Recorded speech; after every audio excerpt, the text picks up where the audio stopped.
बिस्मिल्लाहिर्रहमानिर्रहीम। अस्सलाम वालेकुम। आप देख रहे हैं हालात में हूँ सईद चौधरी। इस्लामाबाद हाई कोर्ट के बरतरफ जस्टिस तारक महमूद जहांगीरी के बाद कई नामवर और बड़ी शख्सियात पर जाली डिग्री की तलवार लटक गई है। वो शख्सियात कौन है, इस हवाले से हमारे पास कुछ एक्सक्लूसिव इंफॉर्मेशन है, वो आपके साथ शेयर करेंगे। और फिर वज़ीर आला खैबर पख्तूनख्वा सुहेल अफरीदी साहब स्ट्रीट मूवमेंट की तैयारियों के लिए लाहौर आ रहे हैं जनाब। और आज 26 दिसंबर को तो उन्होंने लिबर्टी चौक भी जाना है और शायद ओरिगा कम्प्लेक्स जो है वहाँ भी, ओरिगा सेंटर कम्प्लेक्स जो भी उसको, वो भी मेन बुलेवार्ड लिबर्टी में ही है, गुलबर्ग में ही है, तो वहाँ भी उन्होंने जाना है। उनके साथ क्या होगा पंजाब में जब वो दाखिल होंगे, और क्या इनकलाब जो है वो अडियाला जेल के दरवाजे पे दस्तक दे रहा है। ये दो मौजूआत हैं। हाँ, एक वो जो एहसन इकबाल साहब हैं हमारे वफाकी वजीर, वो वसीम बदामी के प्रोग्राम में लाइव बैठे हुए थे, तो अचानक जनाब कोई साहब आते हैं, उनका कैमरा बंद करवा देते हैं। तो वो क्या मामला हुआ है, वो भी अगर टाइम मिला तो आखिर में आपको बताएंगे। लेकिन यहाँ से ही शुरू कर लेते हैं। जब वज़ीर आला खैबर पख्तूनख्वा जो है ना, वो पहुंच रहे हैं आज लाहौर। एक दिन पहले ये मौजूद जो था, बल्कि आज भी मेन स्ट्रीम मीडिया पे यही चल रहा था जनाब, जो वज़ीर आज़म ने पेशकश की है कबीना के इजलास में, जनाब पीटीए वालों के साथ मुज़ाकरात हो रहे हैं, मिलकर मुल्क को आगे चलाएं, इस तरह की जो बातें शायद कल मैंने उस पर वीलाग किया था। और उस वीलाग का लुब्बे लबाब ये था कि जनाब ये बस इत्माम हुज्जत के लिए जो है ये उन्होंने कह दिया है, और बाल जो है ये उनकी कोर्ट में फेंक दिए उन्होंने। तो फिर वो जो तहरीक तहफ़्ज़ुज़ आईन पाकिस्तान वाले हैं, उन्होंने जनाब कहा ठीक है जनाब, हम मुज़ाकरात करते हैं आपके साथ, उसमें इमरान खान की रिहाई वाला मामला नहीं होगा, ना ही उनके खिलाफ जो मुकदमात हैं उनको ख़त्म करने की हम बात करेंगे। बस हम तो करेंगे जनाब आइन की बहाली की बात करेंगे, अदलिया की बात करेंगे, पार्लिमानी जो है बालादस्ती उसकी बात करेंगे, इस तरह की बातें। और मैंने ये कहा था कि जनाब ये जो है ना, ये बेल मुंडे चटती हुई नज़र नहीं आ रही मुझे। तो मिले-जुले तबसरे जो हैं ये होते रहे हैं। और वहाँ मैंने, आपको याद होगा कि ये भी ज़िक्र किया था कि जो कोर कमांडर्स मीटिंग हुई है, वहाँ तो कुछ और तरह का पैगाम आया वहाँ से तो। तो अब ये दोस्त पूछ रहे हैं कि ना वहाँ से क्या पैगाम आया है, ज़रा ये तो बताएँ ना, उसको तो डिकोड करें ना। वो प्रेस रिलीज़ उन्होंने जारी की है, डीजीएसपीआर ने, जो कोर कमांडर्स मीटिंग हुई है, ज़ाहिर है उसको हेड जो है उन्होंने, हमारे फील्ड मार्शल जो हैं, उन्होंने करना था, आसिम मुनीर ने। तो उन्होंने जो बातें की हैं ना प्रेस रिलीज़ में, कुछ चीज़ें हैं बड़ी वाज़ेह हैं। आपको याद होगा कि जब ये थे हमारे, इनका इलेक्शन होने वाला था वज़ीर आला के तौर पे सुहेल अफरीदी का, तो पेशावर में एक प्रेस कॉन्फ्रेंस की थी डीजीएसपीआर ने, और उससे तासर ये मिलता था कि जनाब जो सुहेल अफरीदी साहब हैं, जनाब ये कोई ठीक बंदे नहीं है, और इनका जो इंतखाब है वो भी मुश्किल नज़र आ रहा था। लेकिन बहरहाल इनका इंतखाब हो गया बतौर वज़ीर आज़म, सॉरी बतौर वज़ीर आला, तो ये अब काम कर रहे हैं। तो इन्होंने कुछ 10-11 मरतबा कोशिश की है, इमरान खान से मुलाकात की भी, वो मुलाकात भी नहीं हो सकी। और फिर जो इमरान खान की बहनें हैं, वो कहती हैं कि जनाब ये जो मुज़ाकरात हैं, हम लोग तो नहीं कर रहे, ना इमरान खान के बंदे कर रहे हैं। और एक दिन पहले इन्होंने ये भी कह दिया था जनाब, मुज़ाकरात की पेशकश मुस्तरद कर दी थी इन्होंने, इनके तर्जुमान ने बयान दे दिया था। लेकिन साथ ही ये भी कह दिया था जनाब के जो महमूद अजगज़ई और नासिर अब्बास साहब जो हैं, उनको ये इमरान ने मैंडेट दिया है कि जनाब आप कर लें, मुज़ाकरात करने हैं तो। अब एक तरफ तो ये मुज़ाकरात हुकूमत के साथ करने जा रहे हैं, और दूसरी तरफ वो साहब जो हैं जेल में बैठे हुए, वो कहते हैं इनके साथ मुज़ाकरात का फ़ायदा कोई नहीं। पीटीआई भी ये कह रही है मुज़ाकरात का फ़ायदा कोई नहीं। जो बंदा, वो कहते हैं जनाब वो हुकूमत जो मुलाकात नहीं करवा सकती, इतना इख्तियार नहीं है उनके पास कि जनाब वो मुलाकात करवा दे सुहेल अफरीदी की इमरान खान के साथ रियाला जेल में। ये कल भी वैसे इनके गए थे, मंगल वाले दिन इनकी बहनें गई थी, वो मुलाकात नहीं हुई, वकला गए थे, वो मुलाकात नहीं हुई। और कल जो है वो मुलाकात थी, जो सियासतदान जाते हैं, वो 6 बंदों की लिस्ट में जी हुई थी, तो वो भी मुलाकात नहीं हो सकी। और वैसे कल तो वैसे भी वो ततील थी 25 दिसंबर की, तो फिर भी ये चले गए जनाब, छुट्टी वाले दिन तो वो कहते हैं मुलाकात ही नहीं होती। पर अब ये कहते हैं जनाब, ये जो वो है ना, वो हमारे साथ मुज़ाकरात करें। अलीमा खानम ने ये कहा भी, अगर जनाब उसको इतना शौक है आसिम मुनीर को मुलाकात का या मुज़ाकरात का, तो मेरे भाई से जाके मिल लें अडियाला में। ये वो बयान फरमा रही हैं। और इनका ख्याल ये है कि जनाब ये जो है ना, ये हुकूमत की कोई मजबूरी है, जो हमने ऐलान कर दिया हो ना जनाब, ये जो स्ट्रीट मूवमेंट का, और 8 फरवरी को जनाब हमने वो कर देना है, एहतजाज बंद कर देनी है सड़कें और शटर डाउन हड़ताल हो जाएगी, वो सारी इससे हुकूमत डर गई है। हुकूमत तो भाई मेरे, जब इमरान खान बाहर थे और रोजाना ये निकलते थे लेके जनाब, जब इनकी हुकूमत गई है उसके बाद कितने जलसे किए थे इन्होंने, आपको याद है? अच्छा, हुकूमत जो है पीडीएम की वो तैयार भी हो गई थी, इसकी साद रफीक ने तस्दीक भी की है अपने वालिद की बरसी के मौके पर खिताब करते हुए। जनाब नवाज शरीफ ने हमें बुला के कहा था 20 से 31 दिन बाद कि यार छोड़े इसको, आप बजट के बाद इसको ना आप खत्म करें हुकूमत को है। इसको जब पता चल गया इमरान खान को, ये जनाब वहां से लेके आ गया था, आपको याद होगा कि वहां से जुलूस लेके आ गया था पेशावर से, और फिर इसको उन्होंने जो इसके साथ किया था वो भी आप लोगों के इल्म में है।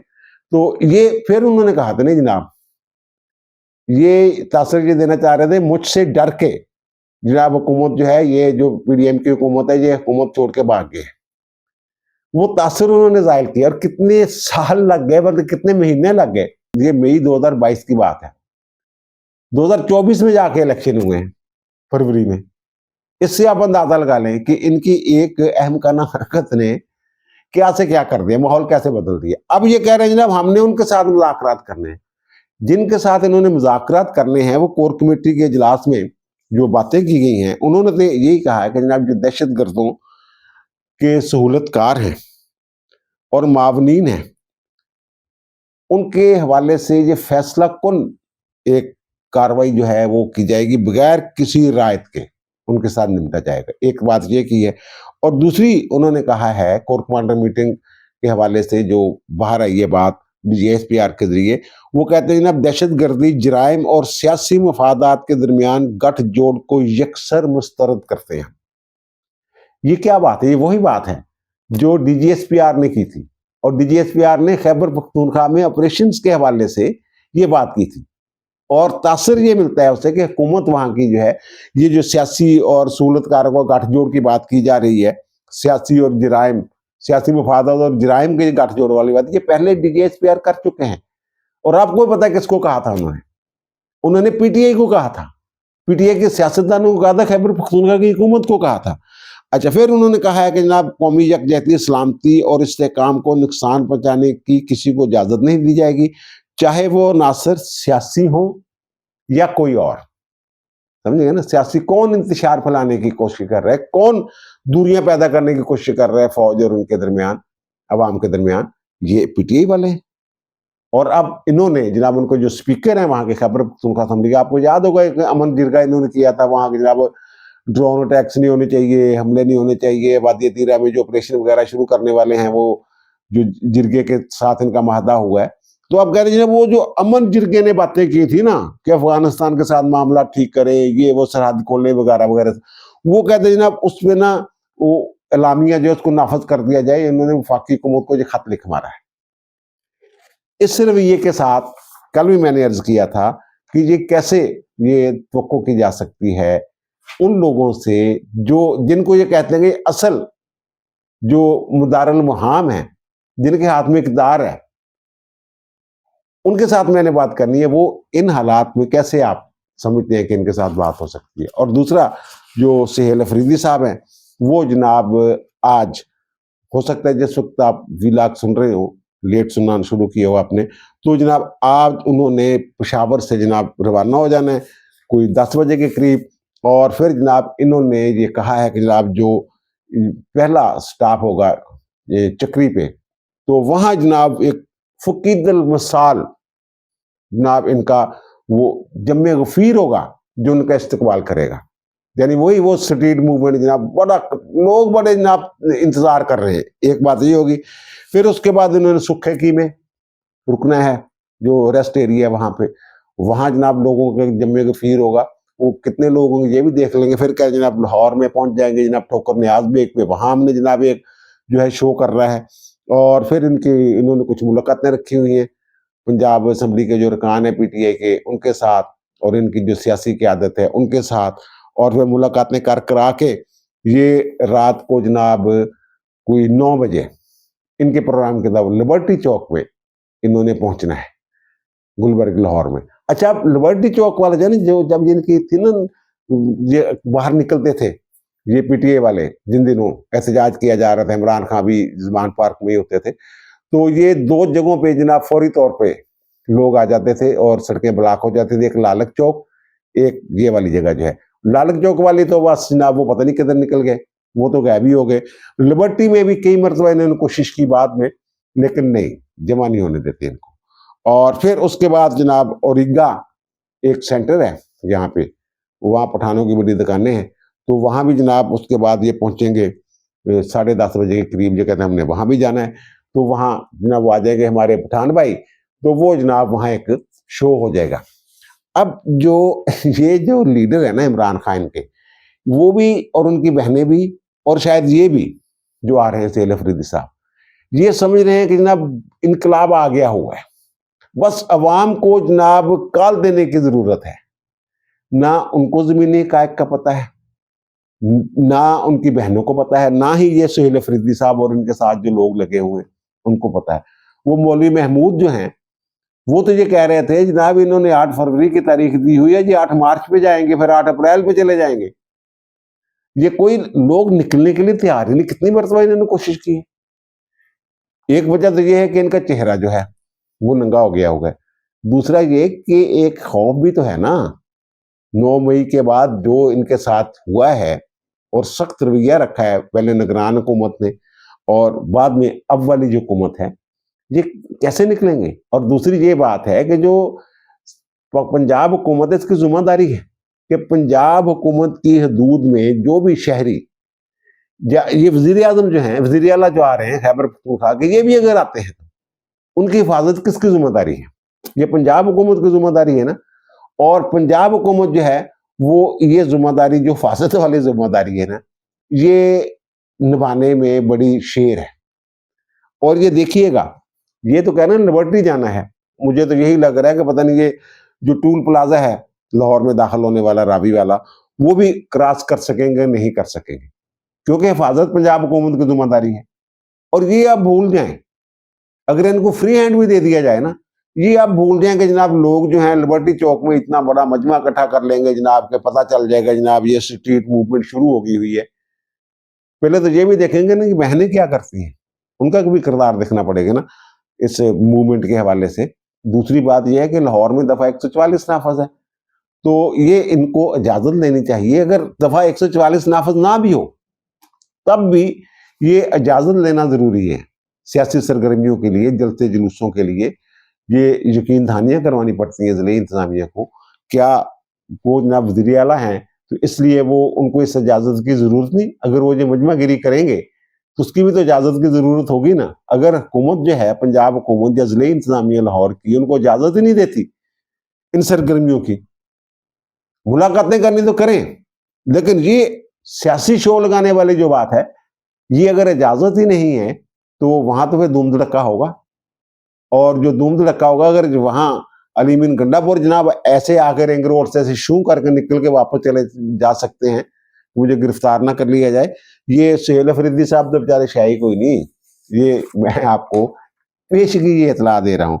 और दूसरी जो बात मैं अर्ज कर रहा था, वो जो एहसन इकबाल साहब हैं, एहसन इकबाल साहब ना वसीम दामी के प्रोग्राम में बैठे हुए थे, तो अचानक जनाब एक आवाज आती है कि बंद करो इसे। और फिर ये जो साहब हैं एहसन इकबाल साहब, वो कहते हैं हट जाओ, और फिर कैमरा जो है वो गिर जाता है, जाके डिस्कनेक्ट हो जाता है। जरा देखिए, सर वही तो कह रहा हूँ, वो भी तो आप पर तनकीद करते हैं कि गवर्नमेंट का भी जिस वक्त ये हुआ ना उस वक्त एहसन इकबाल साहब जो है, ये मुज़ाकरात वाली जो बात है इसी मौजू पे वो गुफ्तगू कर रहे थे। जब ये होता है वो कहता है बंद करो इसे, और फिर एहसन इकबाल साहब की ये आवाज मुझे लग रही है, वो कह रहे हट जाओ। अच्छा, उसके बाद इनका जो सोशल मीडिया है पीटीआई का, उसने जनाब वो क्लिप काटा और जनाब उसकी तशहीर शुरू कर दी, जनाब अंदर कोई फौजी बैठा हुआ है, पता नहीं कौन है, अब्बा जी आ गए, इस तरह की गुफ्तगू शुरू करके जनाब इन्होंने एक नया ट्रेंड बना दिया कि पता नहीं जनाब घर में बैठा हुआ है जनाब वो बंदा, और उसको इंटरव्यू देने नहीं दिया जा रहा, उसका बंद कर दिया गया जनाब, राब्ता तोड़ दिया गया, मोबाइल बंद कर दिया गया, फोन बंद कर दिया, इस तरह की बातें शातें ये इन्होंने शुरू कर दी। लेकिन थोड़ी देर बाद ही ये राब्ता जो है ये बहाल हो जाता है। और वो उनसे पूछते हैं कि जनाब वो क्या हुआ था, क्या ऑल इज वेल, सब ठीक है ना, ऑल इज गुड, तो वो कहते हैं हाँ ऑल इज गुड। फिर वो उनसे पूछते नहीं हुआ क्या, इज एवरीथिंग ओके, अचानक डिस्कनेक्ट हुए तो ऑल इज हो गुड। गया था तो जी ऑल इज वेल जी। ये कोई भी वजह हो सकती है। घर में कोई ऐसा बंदा हो सकता है जो हमारी मामूल की जो शख्सी पाबंदियां हैं इनसे आजाद हो और उसने आके डिस्टर्ब कर दिया हो, और इससे ज्यादा मैं क्या बताऊं, ठीक है ना। और उन्होंने भी ये कह दिया, बदामी साहब ने कहा अब आप ठीक है जनाब, अगर ऑल इज वेल तो मैं नहीं पूछता क्या हुआ था। तो ये मामला और दोबारा उन्होंने पूरी इंटरव्यू दी है, लेकिन इन्होंने जनाब उसको एक प्रोपेगेंडे का हथियार के तौर पे, इसको प्रोपेगेंडे के हथियार के तौर पे इसको इस्तेमाल किया। अच्छा, अब बात है जनाब जस्टिस जहांगीरी वाली जो डिग्री वाला मामला है, जस्टिस तो नहीं, उन्होंने कहा जस्टिस तो है ही नहीं, अब ये जज तो था ही नहीं कभी भी। तो जो बरतरफ जज कह लें आप जहांगीरी साहब, उसके बाद ये डिग्री वाला मामला जो है ये बड़ा उछाला गया। तो आपको याद होगा कि अभी हाल ही में ये हुए हैं, इलेक्शन हुए हैं पाकिस्तान बार काउंसिल में, सवाई बार काउंसिलों के हुए, फिर पाकिस्तान बार काउंसिल के इलेक्शन हुए। तो पाकिस्तान बार काउंसिल के जो इंतखाबात हुए थे उनका जो कामयाबी का नोटिफिकेशन है, रिटर्निंग अफसर ने, रिटर्निंग अफसर जो है अटॉर्नी जनरल होता है, attorney general Pakistan bar council का चेयरमैन भी होता है और रिटर्निंग अफसर भी होता है। 22 दिसंबर को बाज़ाब्ता जो इंतखाबी नताइज हैं उनका ऐलान किया जाता है कि जनाब ये 23 लोग हैं जो पाकिस्तान बार काउंसिल के रुकन मुंतखब हो गए। लेकिन उसमें एक नोट उन्होंने दिया है, हम वो नोट दिखा रहे हैं आपको, कि जिसमें वो कहते हैं कि जनाब ये जो नोटिफिकेशन है ये इनकी डिग्रियों और तलीमी असनाद की तस्दीक से मशरूत है। अगर तो इनकी डिग्रियां ठीक हैं, तलीमी असनाद ठीक हैं, सही LLB की डिग्री इनके पास या ला की, फिर तो जनाब ये मेंबर हैं। अगर नहीं है इनके पास डिग्रियां तो फिर जनाब आप समझ लें जनाब मेंबर नहीं है।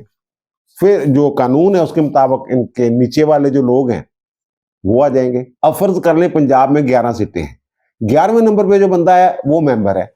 अगर एक बंदा बीच में उड़ जाता है तो फिर 12वें नंबर वाला जो है वो रुकन जो है वो तस्वर किया जाएगा, पाकिस्तान बार काउंसिल का वो रुकन बन जाएगा। अब इसमें मामला क्या है, इससे पहले एक छोटी सी आप कह लें कि जनाब एक इंफॉर्मेशन सुन लीजिए आप मुझसे, कि ये जो है ना पंजाब बार काउंसिल, इसने एक मरतबा ये जो वकला हैं उनकी डिग्रियों की तस्दीक का प्रोसेस शुरू किया था। तो ऐसा भी हुआ कि जनाब पंजाब बार काउंसिल के अरकान और ओहदेदारान जो है उनकी डिग्रियां भी जो ला की डिग्रियां थी वो जाली निकली थी। तो उसमें जनाब इन्होंने वो डिग्रियां जाली निकली, तो उसके बाद जनाब एक सब कमेटी बना दी गई, सूग इस्तेमाल किया गया, तो एक सब कमेटी बना दी गई जनाब दोबारा इस मामले को देखा जाए, ठीक है ना। तो दोबारा देखने के बाद जनाब उन्होंने जो सब कमेटी जो है ना उन्होंने इनको शक का फायदा दे दिया। शक का फायदा मतलब एक वाक्य मैं आपको बता देता हूँ कि अगर एक बंदा है, गजट में जो नोटिफिकेशन है उसमें लिखा हुआ है जनाब कि वो फेल हो गया मर्केंटाइल लॉ के पर्चे में, पासिंग मार्क्स जो हैं इसमें वो हैं 40%, हर पेपर में 40% नंबर होने, लेकिन एग्रीगेट जो है वो 45% होना चाहिए, तब वो समझा जाता है जनाब बंदा पास है। तो फर्ज कर उसके 37 नंबर है जनाब मर्केंटाइल लॉ में, तो वो जनाब वो कहते हैं आप तो फेल हैं, आपके पास डिग्री कैसे आ गई। जो रिजल्ट कार्ड है उसमें लगे हुए 40 नंबर या 41 नंबर। तो जनाब उन्होंने कहा कि जनाब ये मैंने ना रीचेकिंग की दरखास्त दी थी, ये मैं फर्ज करके बता रहा हूँ, रीचेकिंग की मैंने दरखास्त दी थी, तो जनाब मेरे नंबर बढ़ गए थे, ये 4-5 नंबर मेरे बढ़ गए थे और मैं पास हो गया था। वो रीचेकिंग वाला रिकॉर्ड जो है वो शायद दस्तयाब नहीं है, पेपर नहीं मिल रहे, पुरानी बात हो गई हुई है। तो इस तरह के मामला तो उन्होंने कोई शक का फायदा देकर वो इनकी डिग्रियां जो है ना वो जो जाली डिक्लेयर की थी पहले, वो सब कमेटी जो है उसने कहा ठीक है जनाब ओके है, कोई नहीं, शक का फायदा दे इनको जनाब वकालत करने दे वगैरह वगैरह। वो डिग्री वाला मामला जब आया गवर्नर के पास, गवर्नर थे उस वक्त बुलीग जमान साहब, ये PDM का दौर आ गया हुआ था, तो नून लीग ने उनको मुकर्रर किया था, ये उनके पास आए थे उमर सरफराज चीमा के बाद जो आए थे। तो उन्होंने जनाब ये उन्होंने कहा नहीं ये तो गलत हो गया जनाब, ये आपने कैसे कर दिया। उन्होंने ये मामला जो है ना इंक्वायरी के लिए जो एंटी करप्शन एस्टेब्लिशमेंट उसको भेज दिया, मामला चलता रहा। अब हुआ ये कि जनाबे वाला कि जो अब हमारे गवर्नर हैं वो जब आते हैं सलीम हैदर साहब, तो उनके पास एक दरखास्त जाती है कि जनाब इस पे ना जो गवर्नर ने पहले वाले गवर्नर ने भेजा था उसको एंटी करप्शन एस्टेब्लिशमेंट को, तो आप ऐसा करें कि जनाब ये मामला जो है ना इसको रिव्यू करें, ये नहीं बस आप मंजूरी दें, ठप्पा लगाएं। उन्होंने जनाब ठप्पा लगा दिया, मंजूरी का रिव्यू कर दिया जनाब। जो उन्होंने पहले गवर्नर का आर्डर था एंटी करप्शन इंस्ट्रक्शन को भेजने वाला, वो खत्म करके नजरसानी करके जनाब अपना आर्डर कर दिया, ठीक है जनाब, ओके है, डिग्री असली है या नकली है। तो वो जनाब फिर किसी ने हाई कोर्ट में चैलेंज कर दी। हाई कोर्ट के फुल बेंच ने ये जो सलीम हैदर साहब वाला नोटिफिकेशन था ये गलतम कर दिया, खत्म कर दिया, यानी पुरानी सूरत बहाल होगी। लेकिन उन्होंने ये किया कि जो मामला दोबारा वो पंजाब यूनिवर्सिटी को भेज दिया या मुतलका यूनिवर्सिटियों को भेज दिया। अब उसमें अब मैं नाम नहीं लूंगा। अच्छा, एक तो वैसे ना आबद ज़ुबैरी साहब जो हैं उनका तो पंजाब से तल्लक नहीं है ना, वो तो सिंध से मुंतखब हुए ना। एक पंजाब से साहब है, उनका कोई मामला। आबद ज़ुबैरी साहब का क्या मामला है? आबद ज़ुबैरी साहब जो हैं वो 6 साल पहले वो पढ़े हुए बाहर के, वो London school of economics and political science के ग्रेजुएट हैं और फिर लिंकन जिन से उन्होंने 12 अखलाक किया हुआ है, जो डिग्रियां उनकी बताती हैं। तो जनाब अभी तक उनकी वेरिफिकेशन नहीं आई आबद ज़ुबैरी से। मैं ये नहीं कह रहा कि जनाब उनकी जो डिग्रियां हैं वो दुरुस्त नहीं है, मैं ये नहीं कह रहा। मैं सिर्फ ज़मीनी हकायक जो है वो आपके सामने रख रहा हूं। हो सकता है आजकल में आ जाए, क्योंकि अब तो उन्होंने ये मशरूत कर दिया है ना कि तालीमी सनाद जो हैं, जो डिग्रियां शिगरी हैं, उनकी तस्दीक से कंफर्मेशन के साथ इनके ओहदे जो है ये मशरूत हैं, वो मे भी आ जाए लेटर।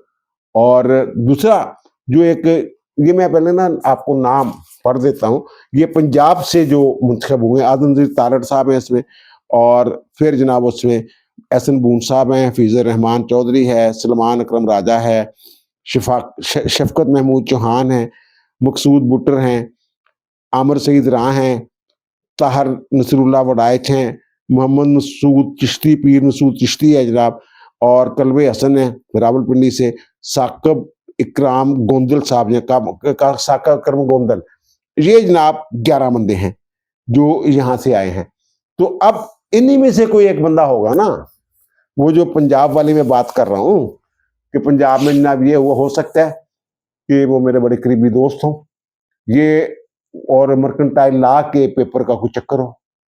तो फिर अगर ये तस्दीक होती है, जो हाई कोर्ट के फैसले की रोशनी में दोबारा इनका जायजा लिया जाता है और ये कंफर्मेशन नहीं होती उनकी, तो फिर तो काम खराब है ना, ठीक है ना। मैं ये नहीं कह रहा, मैं किसी का भी नहीं कह रहा कि जनाब उनकी डिग्री चले, लेकिन मैं फड्डे की बात कर रहा हूं कि ऐसा कुछ मामला है।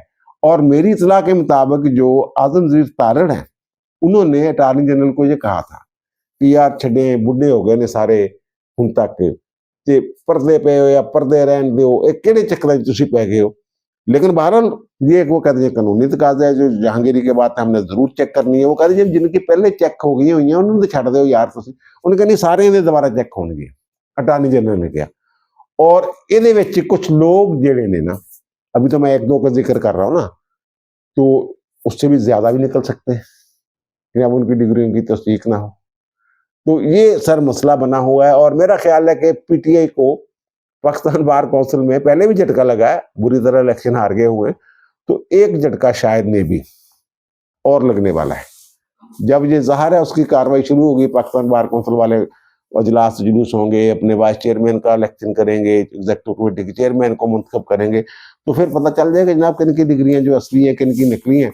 अगर नकली होंगी तो फिर क्या आगे तरीकाकार इख्तियार किया जाता है। ये सर खबर थी जो आपके साथ मैंने शेयर करनी थी। अब दीजिए मुझे इजाजत, इंशाअल्लाह दोबारा मुलाकात होगी नए व्लॉग के साथ। अल्लाह ताला आप पर, मुझ पर, हम सब पर मेहरबान रहे। अल्लाह हाफिज़।